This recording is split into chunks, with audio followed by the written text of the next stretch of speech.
What's up, nomads? Welcome to your new favorite travel podcast, Two Beers Till Takeoff, the podcast that delivers expert knowledge, the information you won't get in your guidebooks, and a story that's guaranteed to make you say, what the fuck, or your money back. B, you know our episodes are free, right?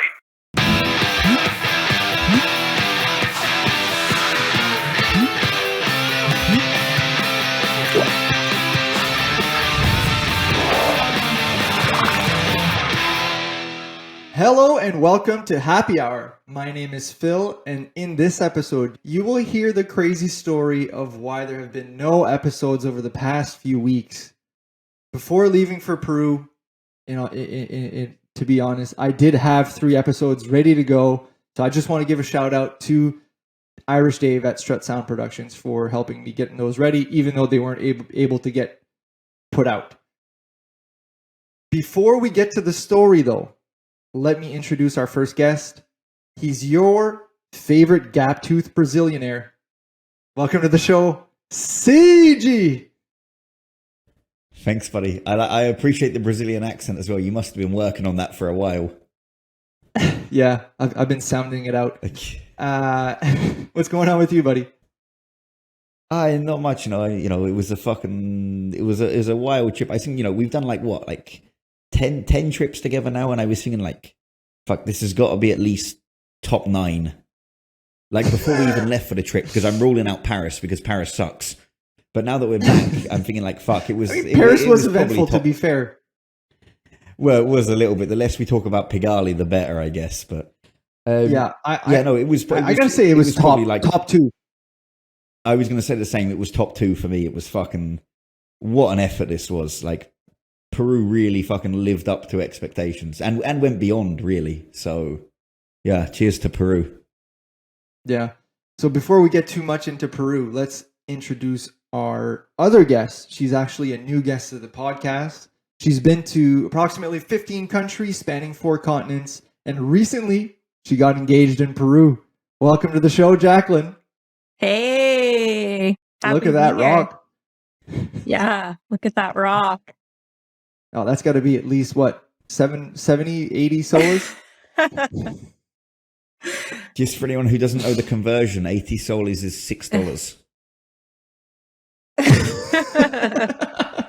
It's like the equivalent of like a ring pop in Canada. For those who don't know, it's like a ring where there's like a candy on it. Yeah, but anyways, welcome to the show. Great to have both of you back on here. Just so that it's been a few days or I guess it's been a week that we haven't really seen each other. Jacqueline and I, or we've seen each other, but Sid has left us about a week before we ended our trip. But it's great to get everybody back together. We're still fresh. We're still the trip details are still really fresh, and so I think it's great to have you on so that we can document this, because holy fuck, it was a crazy trip. But before we even talk about getting into the story, Peru, we have to say it is one of the most, for me, I think it's one of the places in the world that there is literally something for everyone. Whether you like mountains, you like desert, you like beaches, you like jungle, just seems that there's so many things. I feel like we could go back and do other shit and it would still be an amazing trip. I'd say it's even so crazy that if you're a stray dog, there's even stuff for you. I'd say that I saw the most well-fed stray dogs I've ever seen in my life. Some of those motherfuckers were huge. Like, we were talking 300-pound dogs. Like, I seen some of those dogs, they'd probably take on the tigers I met in Thailand. They were big motherfuckers. I think, if you're a stray dog listening to this right now, and you are not being respected where you're at, just go straight to Peru. I was going to say, no, Peru really really surprised me in a way, because as you said, there's so much to do, and it's just so nicely set out for tourists. It's based on my experience in the continent. I've been living in South America for a few years now. I've done most of the countries here, yeah. Peru is very unique in the way that it almost seems like it was designed for tourists, because there's so much to do there. Like you have so many options to do everything. You have so many different routes. There is obviously the generic things that everybody does, like Machu Picchu that obviously we'll speak about. Route. But I mean, like you could, as you said, you could do a phenomenal Peru trip and actually not even do Machu Picchu. It'd be odd to do that, but you could do it and still have a great time. And there's just, there's good hostels everywhere. There's good train routes, good bus routes. Okay, it's not necessarily really easy. It takes a long time to do these things. But it's much better set out for tourists than the other South American countries, by far. Absolutely. I bang on. Jacqueline, so on this podcast, we talk a lot about Colombia. A lot of guests have come on and saying, oh, it's one of my favorite places. You've done both Peru and Colombia. I want your opinion. Which one's better? Well, I think I agree with Sid because Peru just exceeded all expectations that I had. And I feel like when we went to Colombia, everybody had talked it up so highly. And don't get me wrong, it was amazing. Like we had a great time. The food was good, the music, the culture, the people, the scenery, it was amazing. But I think Peru, my expectations were a lot lower and they just were exceeded in every possible way. Like Sid said, it was easy to book stuff that we wanted to do. Machu Picchu, of course, was amazing. But even Cusco, like, in my head, I was like, oh, Cusco, it's going to be a Spanish looking town in the mountains, might be nice. And then we got there and we all were like, wow, this is amazing. This is one of the most beautiful town squares we've ever seen. It's clean. There's restaurants everywhere. There's stuff to do. And yeah, so I think Peru I liked more than Colombia, but I think maybe it was just my expectations were lower and ended up being exceeded in a lot of ways. Fuck yeah. I know there's a bit of a group of kind of digital nomads that listen to this now, and one thing I would say to them, I think if I was going to live somewhere, I'd probably live in Colombia. That might be a personal preference, but I just think it would be more because the price is a little bit cheaper. The weather is a little bit more convenient and consistent. And I feel like it's just a nicer place to be long term. But if you want to run around and go from point to point and see site to site, tourist wise, Peru kicks the shit out of Colombia. Yeah, I think that's a fair statement because even in Colombia, I would say a little bit more modern, like modern technology wise, and just getting around water, even like like that you can drink the water too. Like that's a big upgrade. Yeah, in Colombia. Yeah, not everywhere, but some of the places we were, yeah. But yeah, I think that's definitely a fair thing to say, Sid. Like Peru, I don't know if I would want to live there, but I would definitely go back as a tourist. And like you said, we could do a totally different trip, not do any of the things we did this time, and it would still be incredible and still be easy to do because there's just so much you can do as a tourist. Yeah, like we literally left being like, oh, like fuck, we didn't do this, we didn't do that. Like there's still stuff like that I'd like to go back and finish. Yet we left Colombia and we're kind of like, yeah, we did it. Like there's maybe the what's that trail there? There's like the ancient or the Lost City Trail. Like the that's Lost City Trek, like, oh, yeah. That'd be cool, but like other than that, I feel like I kind of did it. Yeah, we did Colombia separately. Well, I know you guys did it together, but I mean, I did it away from you, and I left with the same feeling. I was like, right, I'm happy with what I've done. I would be comfortable if you put me there for 6 months, but I was happy with what I'd done as a tourist. In Peru, I'd go back tomorrow if you offered it to me. Yeah, cold Cusqueña. Let's go, trip baby. Part 2. Live recording, baby. I thought we were doing Mongolia next year. Fuck that, we're doing Prague. After people listen to this story, they'll definitely understand why we're going to go to a more generic place after going to Prague. Okay, so let's get into the story because fuck, we got some stuff to cover here. So to remind people of the itinerary, for those who maybe didn't listen to the past episodes and knew what was coming, Sid and I were initially going to fly to Peru together, and we were going to do the land in Lima, then fly to the north of Peru to Iquitos to do the jungle. After a week in the jungle, we were both flying to Cusco to meet up with Jacqueline to then do more of the mountainous stuff. And you may be hearing that and being like, okay, you're going to the jungle, weather's like 40, 45 degrees, humid. So you need certain type of clothes for that. And then when you go to like the mountains, you need, it's going to be cold. There's snow in the fucking mountains. Like it's two different, very different climates. So for me, before even leaving, I had packed so much shit. I had like rain stuff that we definitely needed, right, Sid? Carry on. I just thought you might have a comment. Warm clothes, trekking boots. I had all sorts of shit. I've never done a trip that I've been more ready in my life. I land in Lima after a number of hours of traveling. Well, my bag didn't show up, and I literally came with the same amount of stuff as Sid did. So there you go. All that time preparing. Literally, you anyone who's listened to this, who's traveled with somebody who likes to prepare, you'll know the pain that this was for me. I would say every 2 days I'd get a call. Dude, have you got any long rain pants yet? Dude, have you got a long sleeve Columbia shirt? Yeah, but then I also got the fucking calls from you being like, hey, can you bring me a sweatshirt? Dude, have you got any snake boots? So yeah, okay, we were both as bad as each other, but at the end of the day, we both showed up with nothing, so... Yeah. Anyway, so at day one, I land in Lima. I got no bag. So basically, I found a hostel, had a few drinks to relax myself after realizing that I might not have, all this clothes I was going to be ready for my trip. So next day, before our flight, I was like, all right, I got to get some underwear. I got to get some toiletries. I got to get, you know what I mean? I got to get everything because where we're going in the jungle is like fucking dirt roads. Iquitos there's a lot of dirt roads. So there'll probably be no Walmart out there.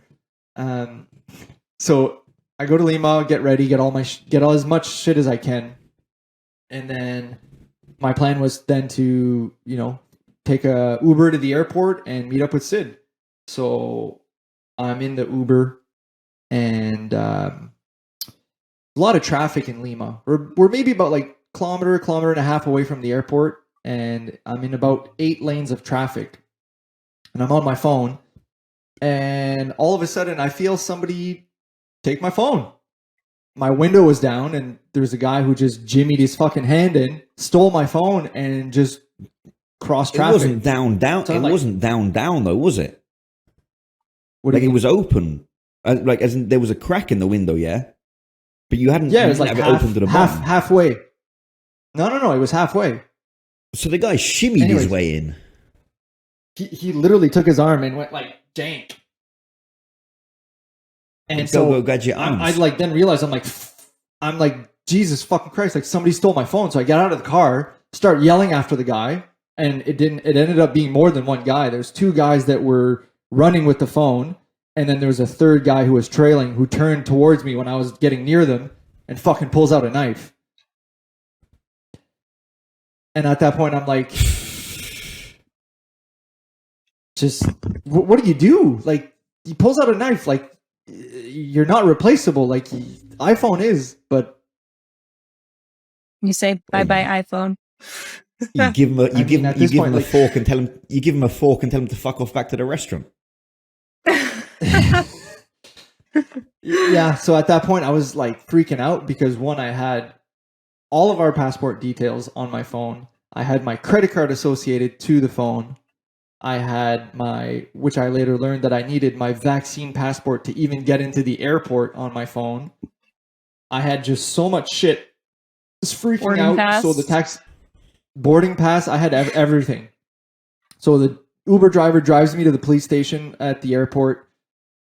Talk to the police officer. Police officer kind of laughs it off and is like, yeah, well, you're not getting your phone back, basically. And I'm like, well, fuck. Typical South American police. I realized, yeah.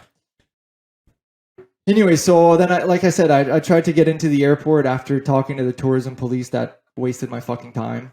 Try to get in the airport, and Peru, I didn't know, but it's super intense with COVID at the time. And you needed your vaccine passport to get into the airport. they wouldn't let me into the airport to then take my flight to then meet Sid in the connecting flights. So I had to fucking go back to the police, get the police to explain to the person at the terminal to let me into the airport. Anyway, so I got to the I went through security and found the nearest bar near our gate and just started crushing beers. I think by the time Sid came in, like I was still shaking and it was on beer number 3. Sid was super happy to see me. He's like, "Oh my god, what's up, buddy?" And I'm like, "Man, I just got fucking robbed. Like, give me your phone so I can call Jacqueline to just close off all my accounts." I was also super fucking shocked to see you because I'd been sending you messages for like the last hour and I was getting the one tick on WhatsApp and I was thinking like, oh fuck, one of 3 things has happened here. Either he doesn't like me anymore, he's blocked me and he's fucked off to Costa Rica or done another trip, which was possible, or he's fucking like fallen asleep, missed the flight, and this is not happening. You know, or actually, yeah, I didn't have a third option. Yeah, there was 2 options. So I was not expecting this. I was not expecting to see you there. No, and at that point, like we were. Yeah, I mean, literally told Jacqueline, I just got fucking robbed. Like, I need you to go on my computer and just start like deleting shit on my account, like on my Apple account. And she's like, "Are you messing with me?" I was like, "No, like I'm dead serious. Can you like please hurry up?" Like, and yeah, thankfully I think it started as, I don't want you to panic, but I just got robbed and I need you to log into my iPhone, find my iPhone and see where my phone is. And I was like, wait, what? Because the last time I had talked to you, it was similar to Sid. I'd been messaging you being like, hey, like, on the way to the airport, that's great. I think Sid's flight should be there by now too. So I was like, oh, that's great. Like, they'll get there, they'll meet up, reunion, start the trip. And it was similar to Sid where I only got 1 check mark on WhatsApp. And I was like, that seems strange. Maybe his phone died. The best part of this phone call though was after about 30 seconds of, I don't mean to alarm you, it was, "Cool, Jake, tell him to set my fantasy lineup. I need the best right back from Denver." Yes, that was the next. First, it was get my Apple Pay off my phone, look at where the phone is, and then tell Jake to set my fantasy team for Sunday. Straight to fantasy. No fucking around. Straight to fantasy. Yeah. It's my retirement plan, guys. Relax. But yeah, so from there, we basically were like, let's get on the beers and start the trip. And we literally got on him pretty hard. I think it was like buy 3, get 2 free. We fucking hammered him in that airport. That was one of the best airports I've ever drunk in. Yeah. More than 2 beers till takeoff? Jesus, we'd have to add some zeros on it. 10 beers till takeoff at least. We almost literally missed our flight because we were cranking beers and they changed the gate last minute and we were on the last bus to like get out to the airport or to the airplane. I still had a handful of the free ones. Oh, you guys had to take a bus to get to the plane? Yeah, I had a bunch of the free ones still in my bag. But anyway, so we... yeah. Anyway, so we take the flight, we go to Iquitos, and like I said, Iquitos is a lot more rural than Lima. It's what is it? The biggest city that you can't get to by car in the jungle in That's Iquitos, exactly what it is. You can only arrive by boat or by plane. Before we get into this, though, as we do travel tips, can I take off for a second? Go for it. Thanks. One absolutely exceptional bit of advice that I'd give to anybody that's based in South America or that is traveling around South America that you might not think of is domestic flights are exceptionally cheaper than international flights. For example, I looked into flying directly to Lima to meet Phil, like without fucking around, and it was 4 times the price of me flying to the border in Brazil and crossing by land. I did have to catch a bus, okay, but the journey was 8 hours to the airport, okay? 8 hours, okay, it's not short, but it's not the end of the world, and it was a quarter of the price. So, and the border was absolutely no hassle. I crossed at night, so there wasn't actually anybody there. I didn't even get a passport stamp. They didn't even know that I'd entered the country, which may or may not be illegal. I believe it is. But, what I'm saying is they definitely didn't check. I forgot about that. Yeah. They definitely, fucking hell, the taxi driver was pissed off on the way back. He's like, "You've got to go to immigration. You've got to go to immigration." I was like, "I'm not fucking stepping in there. Can't tell them I've not fucking been here now. I'm going home." No, so okay, so you've got to catch an 8-hour bus, yeah. But for the money you save, I didn't need any. I've been vaccinated because I'm not a lunatic, yeah. But you didn't need the vaccine certificate. You didn't need the yellow fever certificate. Like you could just run across, and it was the same when I went to Bolivia after I left you guys, yeah. Straight in by land, no border check, no COVID check, nothing, yeah. Nobody gives a fuck. There's no rules. Yeah, domestic. There's no rules in this continent. Only suggestions. So yeah, guys, if you can find domestic flights that are close to the border, you will save a shit ton of money and your life will be a lot easier. Your trip might be a little longer, but fuck, if you've got the time, I definitely recommend it. That was the tip I was going to give anyway. I'll give another one, just like I know we're not doing a top 5 at the end, but don't check bags. And if you are, put a fucking Apple AirTag on it, because holy fuck, man, these companies are absolutely fucking useless. Like, it's... what are we, Saturday, October 15th now? I left on September 23rd. I still have not received my bag. They're absolute plugs. Fuck those people. All right, before I go on a rant, let's get into some more interesting stuff. Let's talk about the jungle. So, yeah, Sid and I land in. Let's talk about Muy Caro. Muy Caro. Let's talk about the jungle. So Sid and I land in Iquitos. We get hounded by all these tuk-tuk drivers trying to overprice us on fly or getting a taxi into the city. And anyways, we finally get one. And while we're on the tuk-tuk with the guy's like, "Hey, like, I know like a place that does jungle tours." Before you jump to that, we should probably explain the Muy Caro thing, yeah? Which we could, yeah. I was expecting to do that a little. Well, we might as well get it started because it's going to come up every time somebody says something. Yeah. Okay. Go ahead. Tell us. Yeah. Well. Okay. Well, to put it in the simplest terms, muy caro means very expensive, and basically is trying to prompt the other person to make it cheaper. In Peru and most of South America, predominantly Peru, everything seems to be negotiable. So if you say it, they're likely going to drop their price. And we found out that if 2 or even 3 of you say it, they're definitely going to drop your price. So every time somebody said a price for anything, even if it was like, the guy at the hotel, the guy for a taxi, the guy selling a beer, if it was, the woman at the optician selling a pair of glasses, or at the pharmacy, muy caro, muy caro. A North Face jacket? Muy caro. Muy caro. And it's anyway. I'd say 75% of the time. Caro.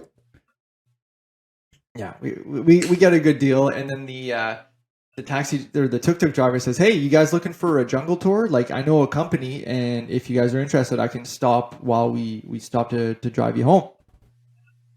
And so we say, "Fuck it, let's do it," because we hadn't really planned to.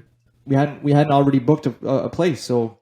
We stop into this guy's place. The guy offers us a couple beers, and the guy's really down to earth. He's really talking our language. You can tell the guy's not a bullshitter. He's like, "Okay, this is what you're going to possibly see. This is what you're possibly going to do. You won't see this. We can do this, but it's like." He's like, "You can go and talk or go see indigenous tribes, but like it's a show. It's not even real. Like these people don't live here." So. You guys, so he just gave us a really realistic itinerary. He gave us a really good price. Like he quoted us, what, 300 Canadian dollars, so 900 soles? Well, yeah, the price was 900 soles. I don't know what it is in CAD. Yeah, I'm not a calculator. 300, I think. Yeah, but so that's $300 for 3 nights, 4 days. In the jungle, that's accommodation, that's all your excursions, that's all your food. And I mean, if you look online, it's a lot fucking more expensive. To make it simpler, yeah. When we looked online for that kind of trip, you were talking like in the thousands of dollars, yeah. USD USD, because I checked my account, was $225 for that trip. $225. Wow. So I guess that's another tip Dude. for Peru is if you show up and then you get the price when you're there, it's going to be so much cheaper. Like don't book in Bollocks. advance. There's so many companies.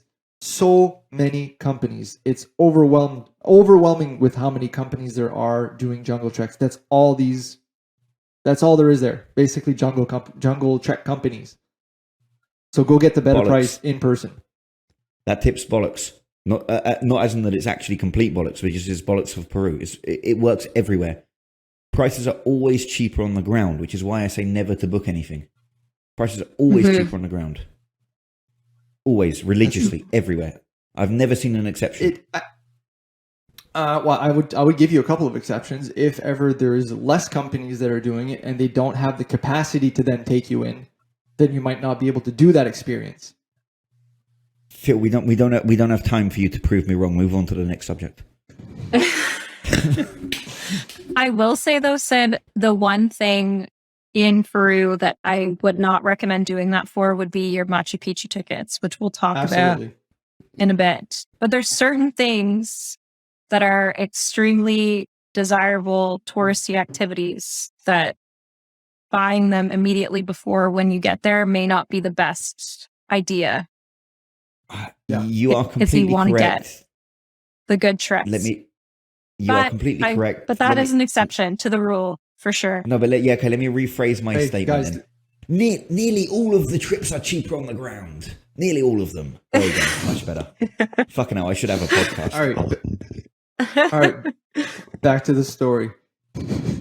So Sid and I, we talked to this guy and we said, listen, we're not going to decide tonight. And I said, like, I still need to get clothes. Like, I got some clothes in Lima, but I'm still missing, some sunscreen, bug dope, some long shirts. I'm missing, like, I like at this point I don't have a phone, so I need a GoPro or something. Like, I have so many things to get. Can you translate bug dope before you do that again? It's a bug spray. It's a Canadian version of saying bug spray. It's insect repellent, you twat. Yeah. Bug dope? I think that might be a French thing because I don't think I usually say that. Well, I mean, it should be a Canadian thing because it's hilarious.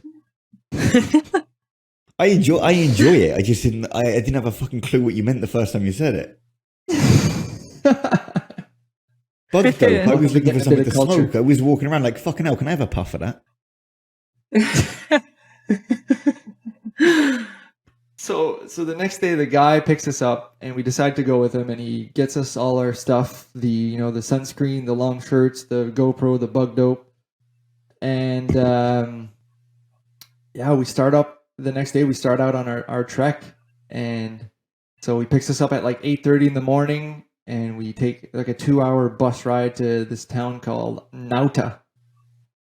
And Sid always told me, he's like, holy fuck, Sid, Phil, something bad's going to happen because every bad thing happens in threes. So you got robbed, your bag didn't show up, and the third thing is going to happen in the jungle. So as soon as I sat in the bus to then go to Nauta, I sat on my sunglasses and broke them. And thank God that was the bad thing and it wasn't in the fucking jungle because holy fuck, was there not a lot of shit that could kill you in the jungle. Yeah. Took a bus to Nauta, and then we took a canoe, basically, to this motorized canoe to our base camp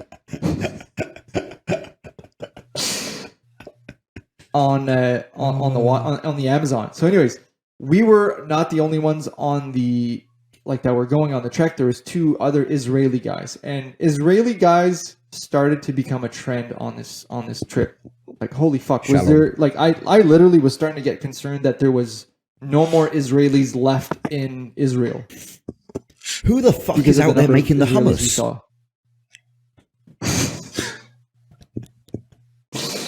Yeah, but like every Israeli we met was always doing something super gnarly. So we thought we were doing something crazy by going to a jungle hut and then like doing excursions from that jungle hut.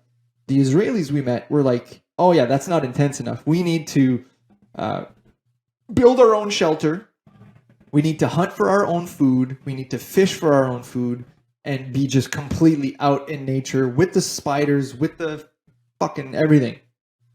Just because I think you've undersold it a little bit, yeah. It was a jungle hut, yeah. You can't argue that it wasn't. You know, it was a big like wooden structure, you know.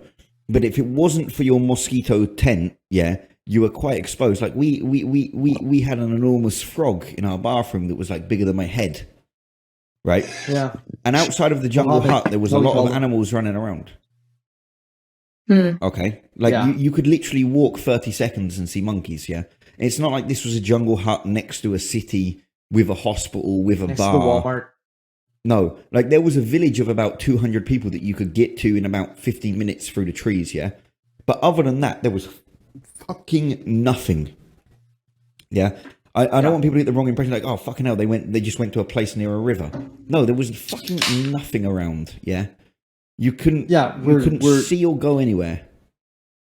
We're literally on the Amazon, and everything surrounding us is the jungle of the Amazon. Let's talk quickly about the animals that we saw there, because fuck man, there were so many. But first day we saw monkeys from a distance. We saw like all sorts of birds and shit. But we went to go swimming in the Amazon, and ended up swimming with pink dolphins that were how far away were they from us? The last one, the really pink one that showed up, can't have been more than like 2 meters away, maybe 3 meters. That was honestly, I think, my favorite moment, because I'm scared of rivers, which I know people who listened to me before think, fucking hell, this guy's tough as fuck. No, I'm scared of rivers. So that was a great moment for me. I'm scared of rivers too, Sid. It's okay. You can't see what's under. It's scary. Yeah. It's full of river monsters. Why do you think I didn't go to the Amazon? It's too scary. That was my biggest fear. So seeing the pink dolphins that close was fucking amazing. So cool. Yeah. You know, and some of them are a bit grey, and you go like, boring. I'd see those in the sea. Ugh. But some of them are really fucking pink. So that was great. What shade of pink are they? Are they like a light pink? Yeah. Well, the older they get, the pinker they get. So like we saw a couple, and you were like, oh fuck. It's like shades of pink.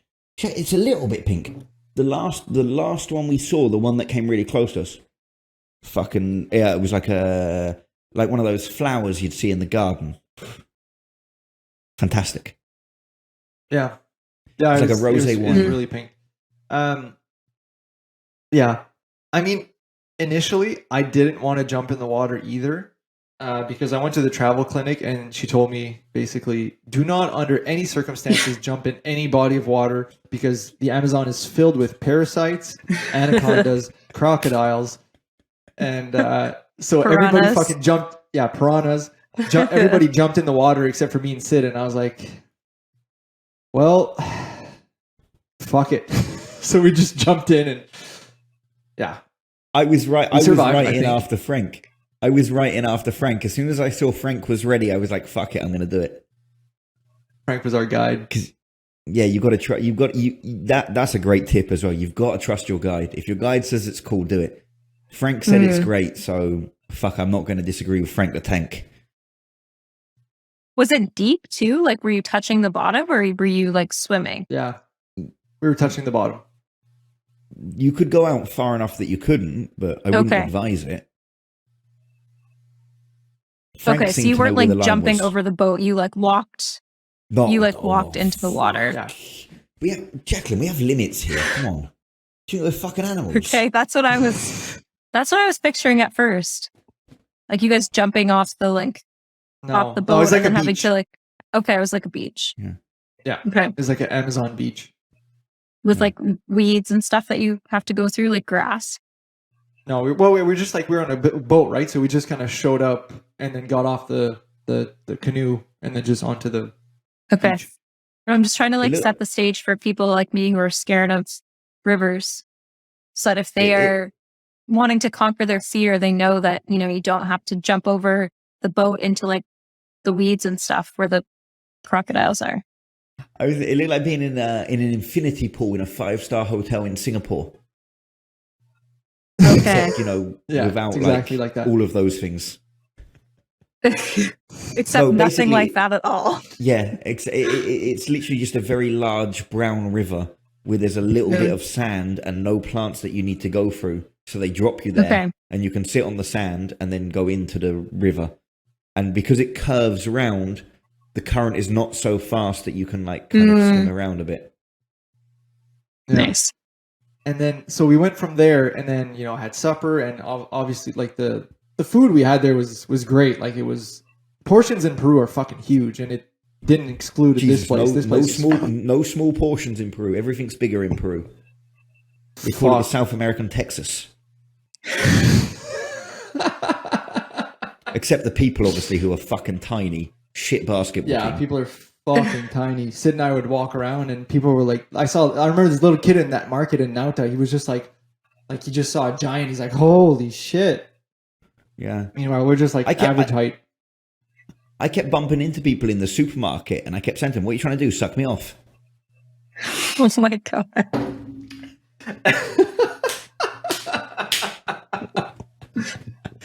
I hope that one makes it to air. But anyway, so we go from the beach, have supper, and then we fucking the guide's like, all right, tonight we're doing a night trek. So get your lights, bring your bug dope, get your long pants, your long sleeve stuff, because there's gonna be a lot of bugs. And we just set out like into the jungle, following our guide. And at one point, I realized that there was a lot of like shiny things all around us. So like wherever my light went, there was things that were like shining back at me. And then I asked the guide, I was like, what are all those things? He's like, oh, that's all the spiders. Like the lights are reflecting onto their eyes and just flashing back at you. And man, there was fucking millions. Like you literally only saw bright shit everywhere. I don't like that. Yeah. Yeah, so later on in the trek, we saw like a sloth that was like right next to where we lived. And then we also saw a couple tarantulas, which was fucking big motherfuckers as well. Bigger than my hand, man. Like big fucking hairy tarantula. And Phil's got big hands. I've seen him palm a Peruvian and just pick him up.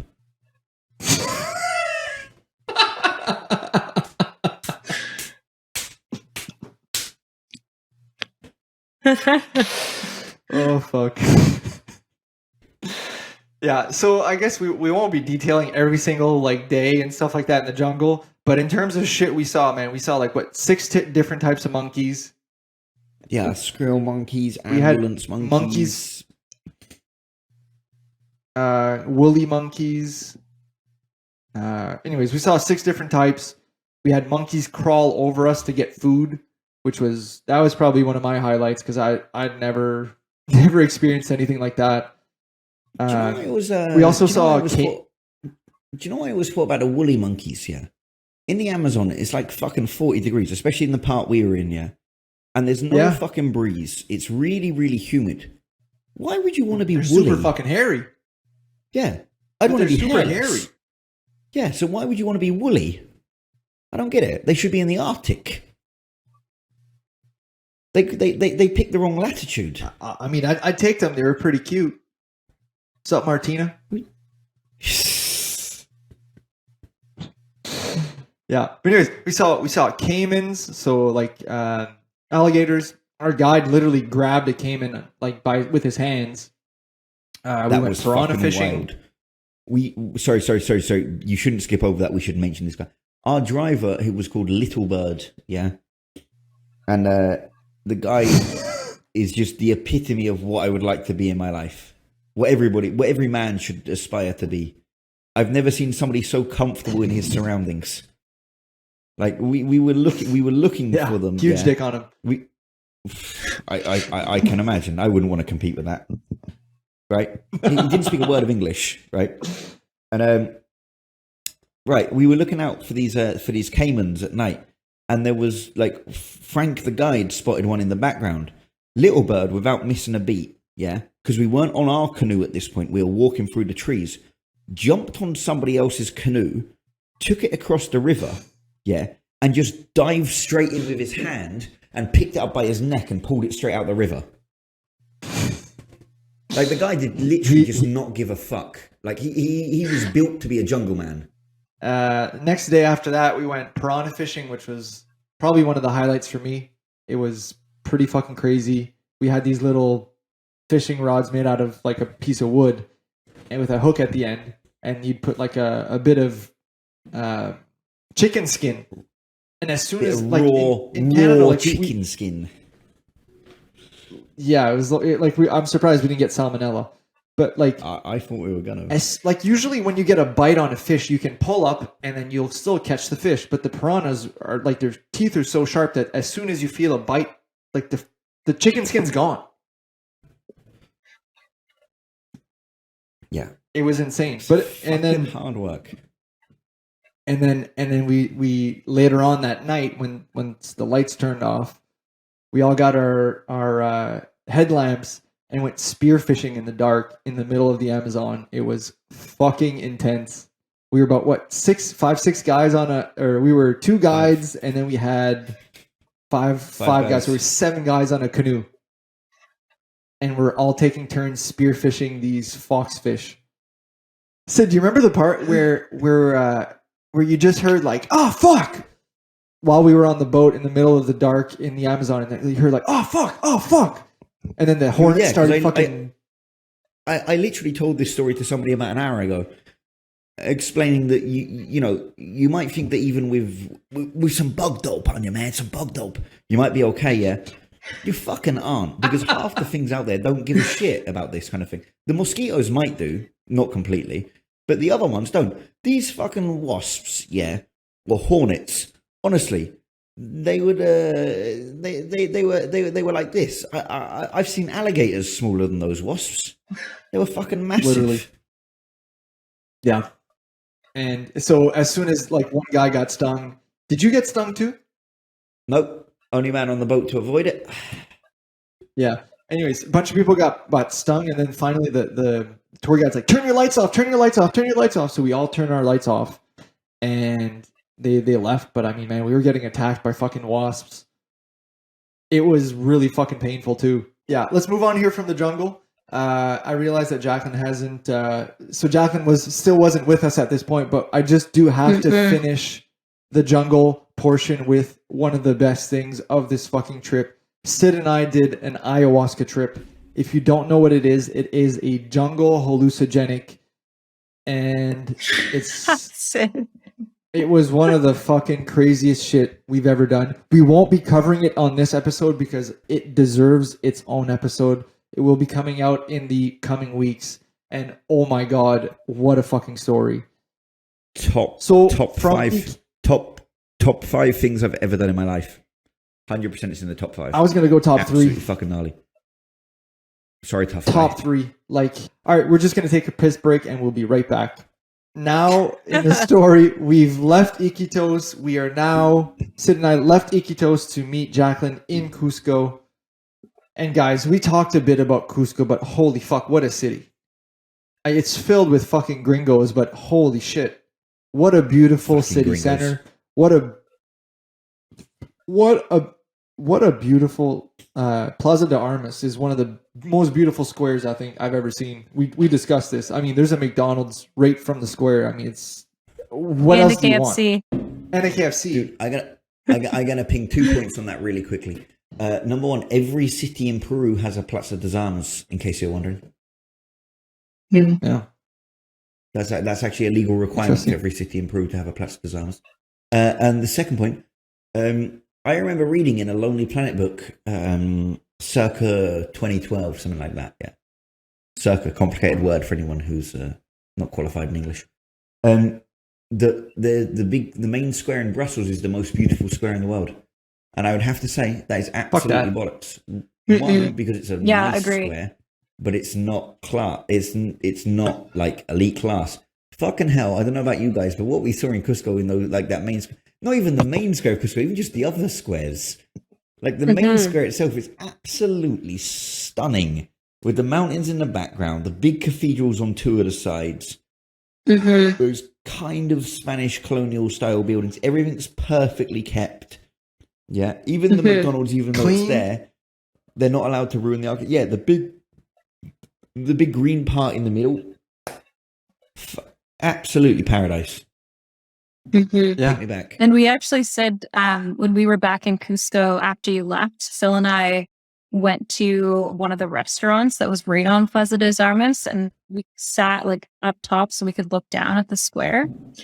And one of the things that I loved about it was like it just seemed like there was such a good mix of, you know, just normal Peruvian life mixed with a lot of tourists for sure.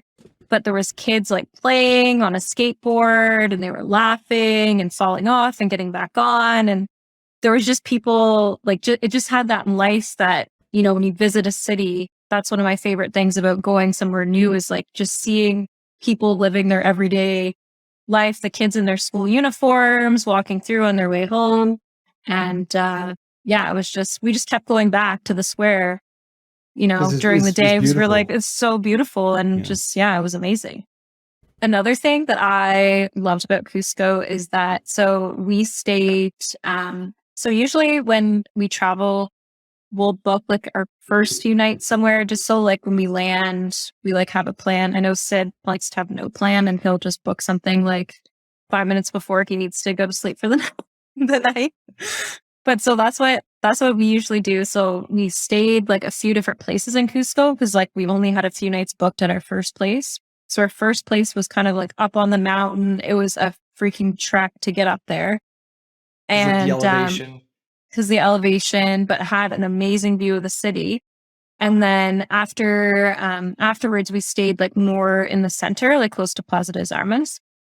And so it was cool to stay in different parts, like different areas of the city. So you kind of got to see stuff around where you were staying instead of just being stuck in one place like for the whole time we were there. Which is nice. It was nice. Yeah. I think that was a good decision. I think also we have to consider Cusco as potentially one of the best areas for high-end hostels. Like you said, we went from the one that was on the top of the hill, then we had another one booked that ended up not taking our reservation because they had already sold it in person and didn't work out. But then they told us to go to another hostel and then another hostel, another hostel. So we got to see like 4, 5, 6 hostels around Cusco, and they were all like 7, 8, 9, absolutely 10 hostels. I was there. I remember how many it was. There was a lot, yeah. But they were all fucking beautiful. Like there was so many nice, like Spanish architecture. You kind of get into this old building, but it's all so beautiful inside. Like we walked in one day and like there was this girl and this guy like playing music and like, man, I gotta say Cusco is fucking awesome for hostels. But before we get more into Cusco, I want to talk about the first night in Cusco. Jacqueline had come in from Canada. She was a little tired, you know, a little jet lagged. She had spent a lot of time on an airplane.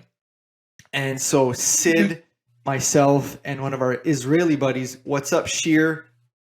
Fucking the best sniper around. What's up? What's up, Sheer? We decided to go out on the city.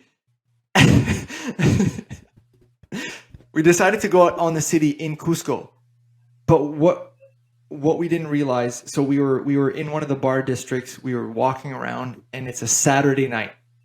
Yet everywhere we're walking by is closed. Restaurants, bars, bodegas, everything's fucking closed. And we're like, what the fuck is going on? It's like a fucking ghost town. Nothing is open. On a Saturday night. And that's Elton John's favorite night. And then, so I stopped the boys and I'm like, boys, why didn't we think of this? It's fucking election time. Election time in Peru means dry law, means that you can't sell alcohol. Therefore, everywhere was closed because they just didn't want to deal with not selling alcohol. So because of this, we decided to go back to our hostel. Our hostel had a bar. It wasn't one of the holes in the wall that Sid was talking about. It was one of those that, you know, you can actually fucking sleep on and you won't get an infection. So we get to our bar in our hostel and shit's popping off. Like I was trying not to laugh at that because I think you're a dick, but I couldn't. It's like a bar, club music going on, a lot of partying going on. So Sid, myself, and Sheer, our buddy from Israel, sitting down, having beers. We're like 3-4 tall beers into it. And out of the corner of my eye, I see somebody with a yellow jacket. And then a lot of people with yellow jackets, and they start storming into the fucking hostel. And they turn the lights on. They all have guns. And they're all videotaping, taking pictures. Then there's all these people with red vests that come on. And there's about 30 people in total that just waltz into this bar while we're all drinking. And we're just like, what the fuck is going on? And it's the election police and the police that come in and just are shutting down places that are partying during the elections. So Sid, myself, and Sheer, we're all like, what the fuck do we do? Hands up in the air, like, I don't know, like, what do we do? Like, can I drink my beer? And then, like, we see two of the cops that get to, like, one of the... Yeah, we see two cops that, like, you know, they walk in and then, like, they see that there's, like, a beer pong table and, like, two of the cops start playing, like, beer pong. So we thought it was like, okay, like we can finish our beer here. Like we'll be okay.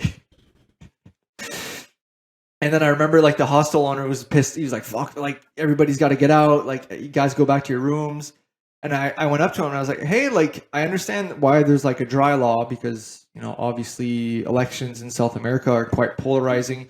But I was like, you know, everybody here is kind of like a foreigner. So does that mean that we get a vote for them kicking us out, or like why the fuck are they kicking us out? It's kind of stupid, but anyways, we got kicked out. Funny thing enough though, the night after, still election time, still got a beer. So I'm not sure if they got fined or not, but anyways, we ended up there's no rules. Brown bagging out of the supermarket was hilarious as well. Oh, we can't sell you these, only if you put them in the bag until you get outside the shop. And then as soon as you get outside the shop, you take the bag out and just walk down the street. It's the same fucking thing. The party must go on. Oh, I mean, we are, like, I'm not allowed to drink in public here, so I had to get it out of my system while we were down there. It's true. But anyway, so that was the first night in Cusco, so shit just kept going crazy. And then we were getting ready to go to Machu Picchu. Now, this is... So we had two very different experiences to get to Machu Picchu. If you don't know what Machu Picchu is, turn this fucking podcast off. Like, you're not wanted here. But read a book, you cunts. It's one of the 7 wonders of the world for a reason. It's absolutely beautiful. And there's different options once you do finally get to the top, right? Yes. So I did a lot of research on this before we went. Machu Picchu, everywhere I read said you have to book like super far in advance. Some people book like a year in advance, book their tickets. It's one of the 7 wonders of the world. I know. We didn't do that. But I wanted to make sure that, you know, we're going there. We want to get the best tickets that we can and experience everything that the site has to offer, because chances are we're not going to go back there. So when I was doing research, it came up that there was multiple different circuits you could do within the site itself. But then once you get into the site, there's different hikes that you can do. So the first thing that you can do is hike Machu Picchu Mountain, which when you see all the pictures of Machu Picchu online, you don't see Machu Picchu Mountain, because that's the mountain that's actually behind you when you're looking at the site of Machu Picchu. The second hike that you can do is Huayna Picchu, which is the mountain that you see when you look at the site itself. Yeah, the big and fucker. So, yeah, the big one, the really steep, like high mountain. Sid. Thanks, boss. Just when you were talking about the routes, right? Were we actually checked on those routes? Could we have legitimately booked anything and just walked through? Because I get the feeling when the guy took our names to go into Huayna Picchu, we literally just wrote names in a book. I'm not encouraging people to do it, but I'm just saying if you accidentally book the wrong ticket, it might not be the end of the world.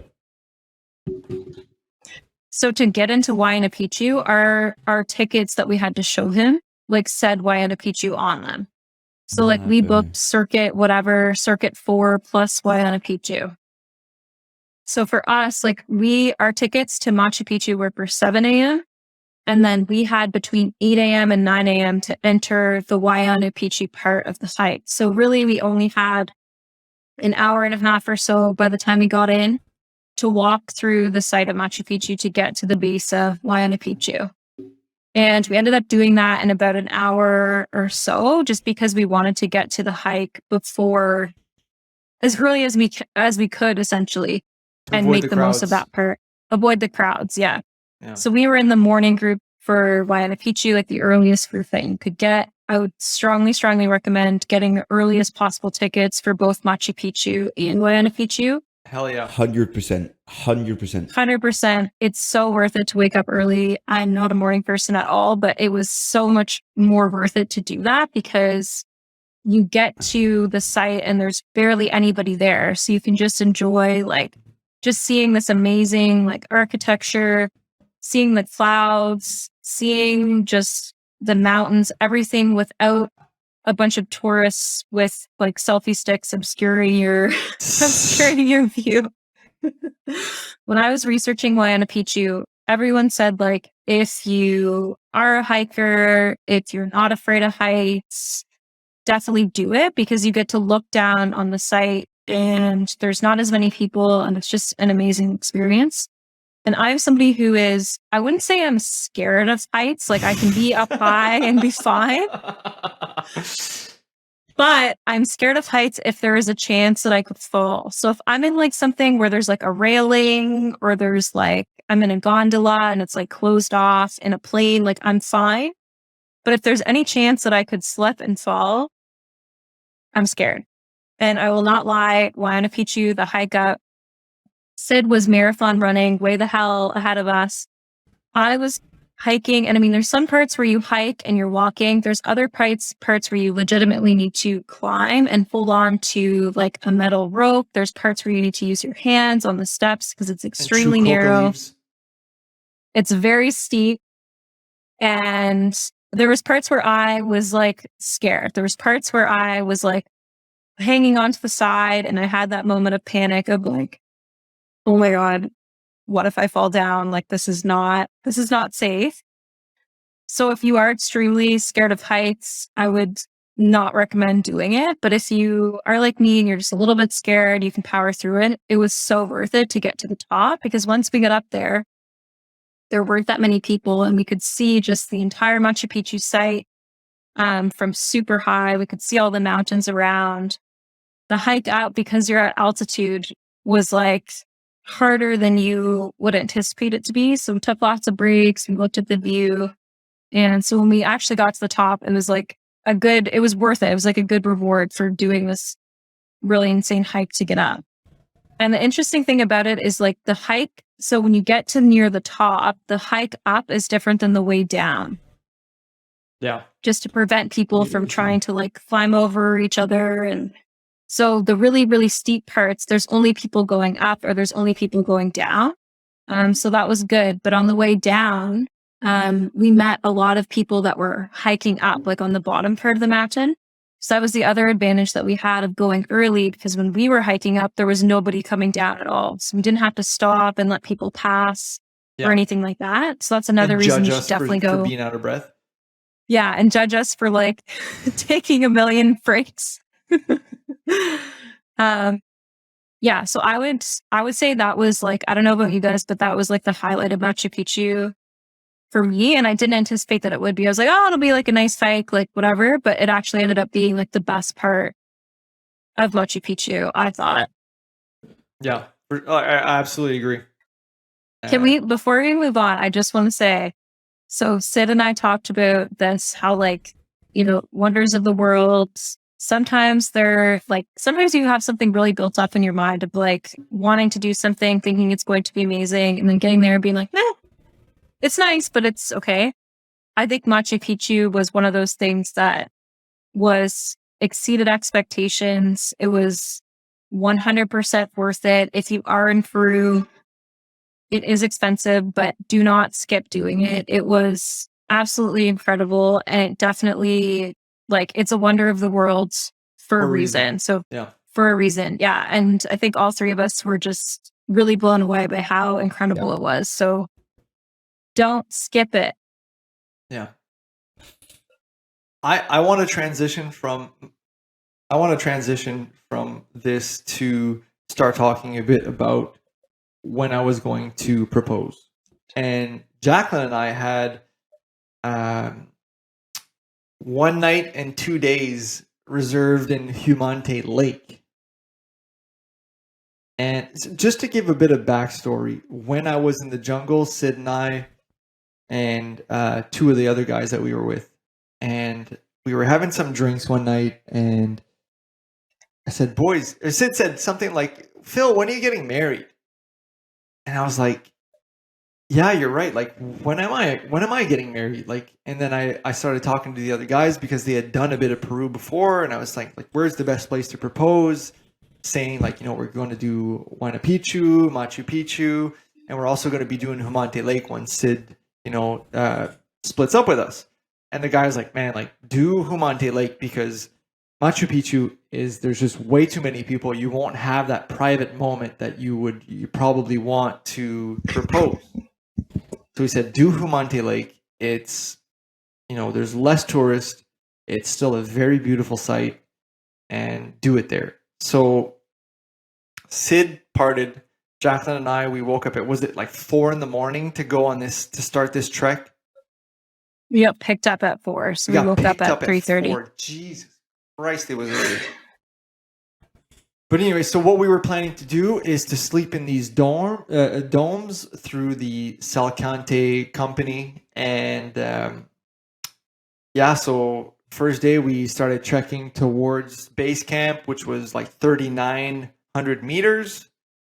And we got there, and you just tell like the climate. Like, first of all, what was cool on our trek is that I actually got to see a snake in the wild. I thought I was going to see one in the fucking Amazon, and I only saw one in the mountains near Humante Lake. And when I went to go fucking try to grab it, the guide was like, don't touch it. It might be poisonous. I don't know. You went to grab it? You're a fucking psycho. Yeah, he's a psycho. Well, it's because like we have snakes around here. Like, you just like, it's like grass snake. Like, you just grab it. It's like whatever. But anyways, so we kept walking, get to base camp. It's like it's so beautiful, man. There's like about 20 some domes, and they all have like this like you can see all the stars and like the sky at night. Like it's almost like a 360 dome. Like it's beautiful. Mm-hmm.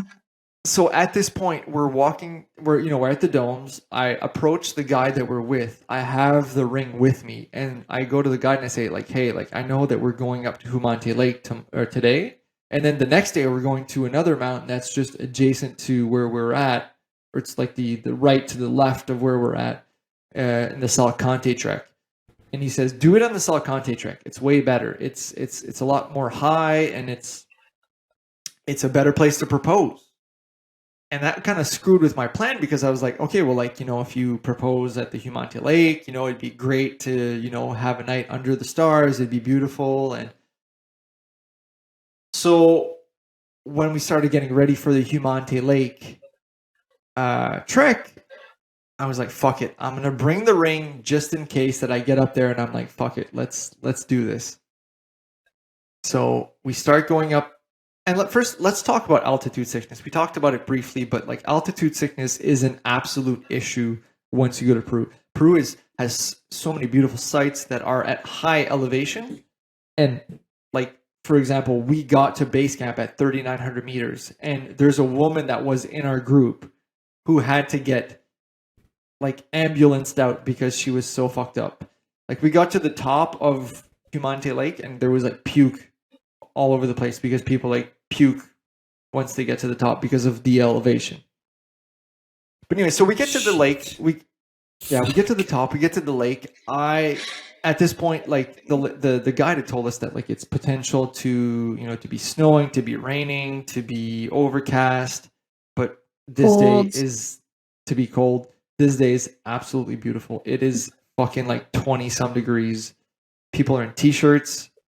It's maybe the most beautiful day I've ever seen in my life. And the guide knew that I was going to be proposing. So he said to me like, hey, like there's a place up there that you can go and you can kind of see the valley of the region, and just go up there. It's a bit more secluded. So Jacqueline and I go up, and so before we go up, the guide's like, yeah, just go, go up this little hill on the other side of the lake. And at this point, like, I am not feeling good. The altitude is like, my head is throbbing. I'm like out of breath from fucking climbing up this super steep hill from the base camp to get to the lake. And so the guide's like, yeah, do this little extra hike. And I'm like, I don't know. Like, I'm like, I think I'm good. It feels like, no, like, this is probably the only time we're ever going to be here. Like, it'll be worth it. Like, it's not that much further. Like, you can do it. Like, don't worry. Like, you can do it. And I was like, okay, fine. So I didn't even want to go to the next part. Fuck, that could have been, a quick ending to this. Could have, yeah. Yeah, keep going, Jacqueline. Tell us, walk us through it. So at this point, so we're at the lake, we're taking photos. Like Phil said, it was honestly just like, it was so beautiful. The weather, the scenery, worth that many people. And so we decided to go to this other little park.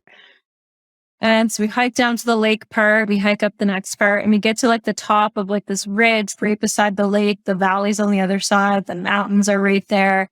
And it's just stunning. It's so beautiful. But I am just like so out of breath. So I get to the top. And I immediately sit down. Like I'm just sitting on the ground and Phil's standing. And so I'm looking at Phil, looking at the mountains. I'm like, oh, I have to take a picture. Like, this is so beautiful. So I pull my phone. I'm like taking photos of Phil. And I'm sitting on the ground. And Phil kneels down beside me and grabs my hand and just starts crying. And he just totally oblivious. I'm like, what's wrong? Is everything okay? Phil, stop crying, you pussy.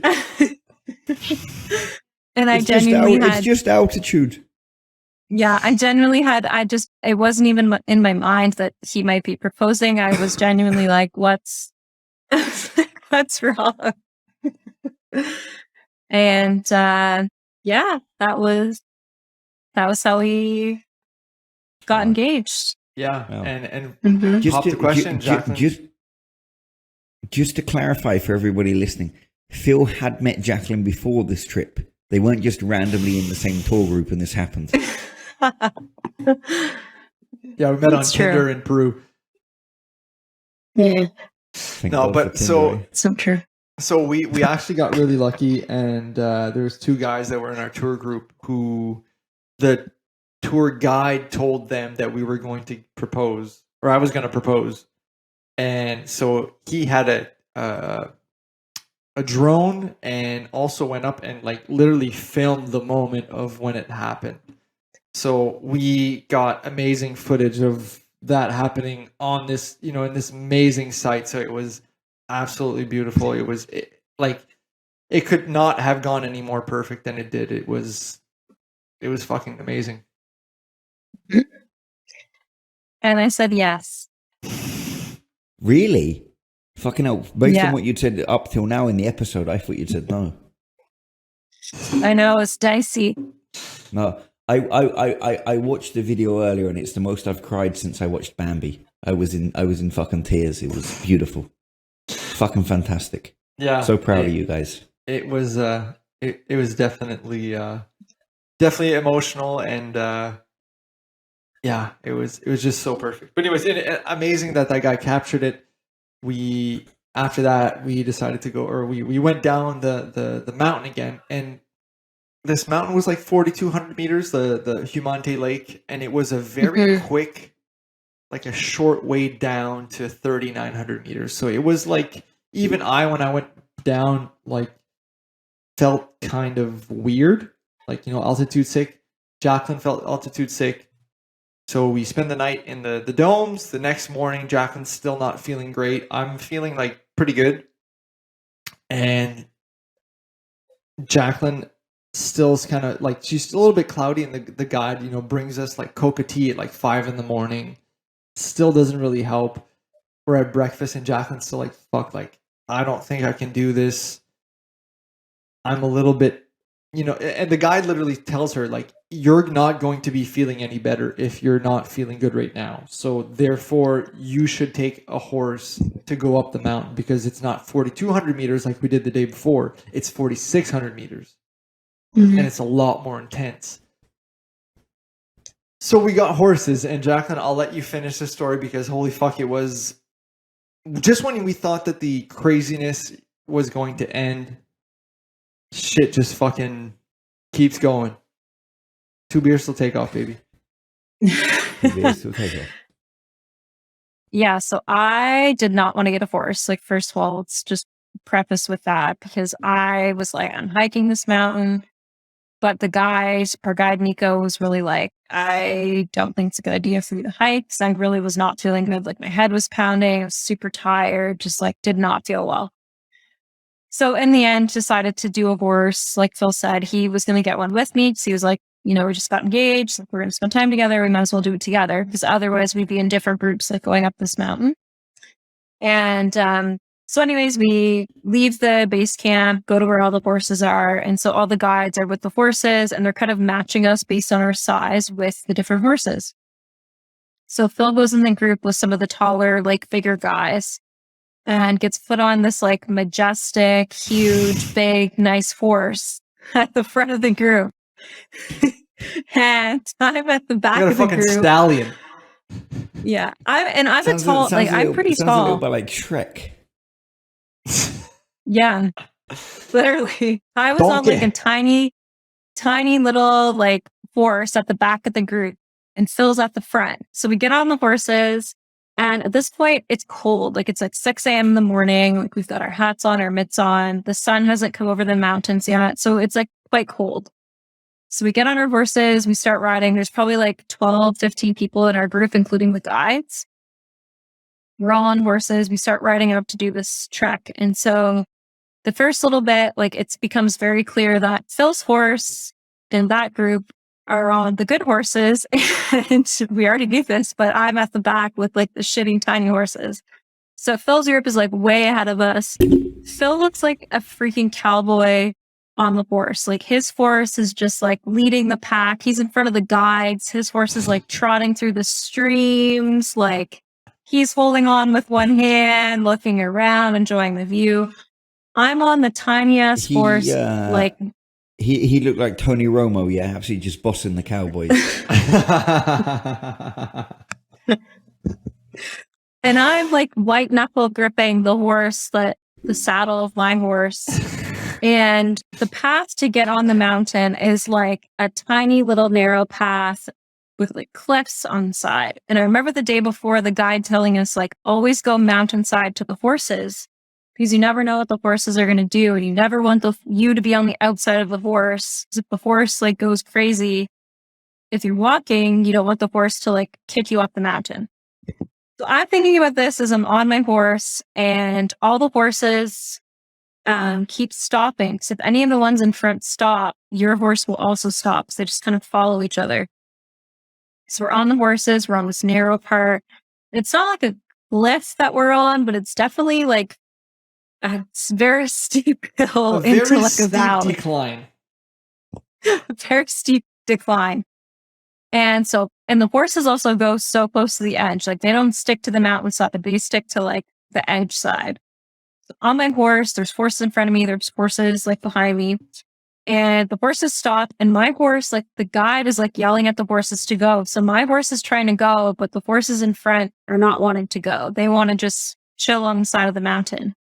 So my horse tries to go, and it gets too close to the horse that's in front of me. And the horse in front of me just kicks my horse, like, as I'm right beside it. Kicks the horse. My horse, I can feel it I'm holding on. I can feel it start to go over the side of the hill, the mountain, whatever. Shit. And I was like, okay, I had a split second of being like, either I'm holding on and going down into this valley with the horse, or I have to get this freak off this horse. So I fall off the horse, onto the dirt road. My horse goes over the side, and then all the other What the horses get fuck? scoops. So your horse died.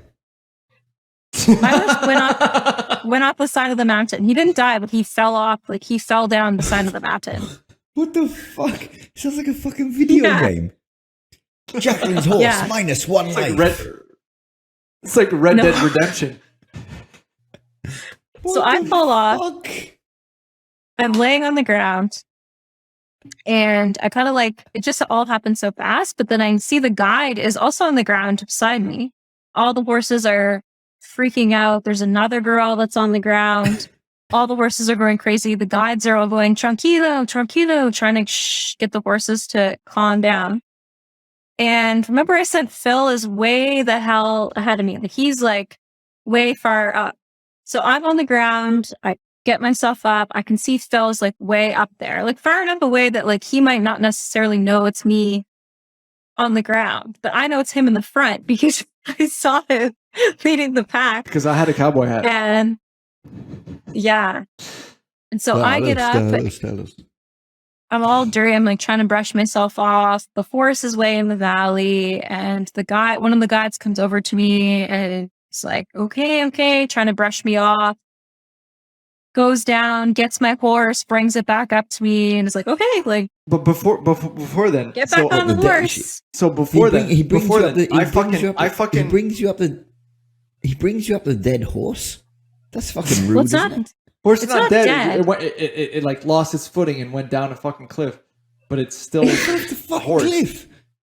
It We- fell off we- the fucking we- cliff, we- and then it was just yeah. like in the pasture eating the grass, like just chilling. Like the forest was like fuck? totally fine in all of this. So yeah. so I did look back and I saw that there was a horse down the fucking cliff, and I was like, what the fuck is going on? And I'm like, well, it can't be Jacqueline because like Jacqueline is my fiance now. Like no bad things can happen to her. Like what the fuck? And then I noticed that there's more people, like there's a lot of people off horses, and I'm like, what the fuck's going on? Like Jacqueline, I can see is now off a horse, and I'm like, what the fuck? So I get off my horse, trying to go and see, but it's like the road is so narrow that to get to them, that the guy's like, stop. You're gonna scare the horses. Everybody's gonna fucking fall off their horses. Stop, like you can't go. And I'm like what the fuck? But like I can see Jacqueline's like shooken up. She's like, there's still a bunch of dirt on her. Like she clearly like ate shit and fell off her fucking horse. And I'm like, holy fuck, man. Like what the fuck just happened here? Like, and just to note, this is a quarter of the way up the hill. Like we're Yeah. not even at the steep parts. So in my head, I was like, there's no way I'm getting back on this horse. But my options were get on the horse and climb the rest of the way, turn around and walk down, which like there's no way in hell I'm doing that because I came all this way. Like I'm getting to the top of that mountain. I didn't even want to take a horse to begin with. So I'm getting there one way or another, or walking the rest of the way, knowing that I do not feel good at all, which is why I took a horse to begin with. And that I would be totally away from the group because the horses obviously go much faster than the people walking. So I was like, Phil's giving me the thumbs up from far away, and I basically was like, I don't have an option. I have to get back on the horse. And Well, like that was like are you okay? Like I wasn't Yeah. like, yeah, you're okay. Like I was like, what the fuck just happened? no, but you were like, yeah. But I also knew that you couldn't come back and, pipe down with me, like, because you would also scare all the horses. So Fucking shit show. gotta get back on the horse. You climb the rest of the way. As So then the rest metaphor of the way, goes, yeah. the rest of the way, everyone was so nervous because of that happening. So when we got to the really, really steep parts where it was actually a cliff and the horses were going super close to the edge, everyone was like freaking out and holding on super tight and being like, I don't like this. I'm super nervous. And the horses pick up on that energy too. So everyone, it was just like a very tense ride to the top. And the horses still every so often would just stop on the edge and not want to keep going. So in my group, Phil actually beat us to the top by like more than 30 minutes because their group was just cruising along. And our group was just taking their sweet time, trying to scare all of us as they stopped on the edge. Yeah, it was fucking sketchy for me because like I was looking back and like always seeing like, okay, they're there, or like, you know what I mean, when we were doing that like that incline of 7 turns. Like I could see you guys because we were like obviously over you, like because you just like literally go up. It's like an S, right? So you just do like seven S's, and after that, like we fucking lost you. Like I was like, I don't like. I remember like we were going up another hill where we could see really far behind us, and I couldn't see you for 10 minutes, and I didn't see you till I got to the top, and I was like, holy fuck, like. Am I like fucking up? Like, should I get off my horse and go see what's going on? Like, because I didn't know. Like, your horse was clearly defective. Yeah. Anyways, we made it to the top, and thankfully did not have to ride the horse down. We were able to walk down at the end. For that, eh? Thank God for that. Jeez. We made it. With that, that's what happened in Peru. This was one of the craziest trips. We have more fucking things to talk about on this trip, but I mean, Jesus Christ, we're at what, 2 hours 30, 2 hours 40. It was fucking crazy. There was a lot of ups and downs emotionally and based on the altitude. And holy fuck, guys. Hey, I would not have wanted to do it with any better people than you two, because Jesus Christ, it was fucking transformative. It was some of the best adventure I've ever had. Best experiences I've ever had. Love you guys. I'd do it all over again if I got the invite. Love you guys. As long as I don't have to go to Phil's restaurants because they're expensive. Hey Sid, next time we go on a trip, can you bring more than $10? Shh. What do you think I'm going to do? Overtime? Fuck that. But anyways, love you guys. Take care. Thanks for coming on. And this was fucking amazing. Thank you for listening to Two Beers Till Takeoff. Do you want free additional content or just to stay connected with the show? Then give us a follow on our social media platform. That means TikTok, Instagram, Facebook, all of them. Are you in need of podcast production services, video editing, or anything in between? Then look no further than Strut Sound Productions, the official producer of the Two Beers Till Takeoff podcast. Music produced by Alex Gagné. Check out his work in our show notes. Voiceover done by Viking Leo K. See you next week on Two Beers Till Takeoff.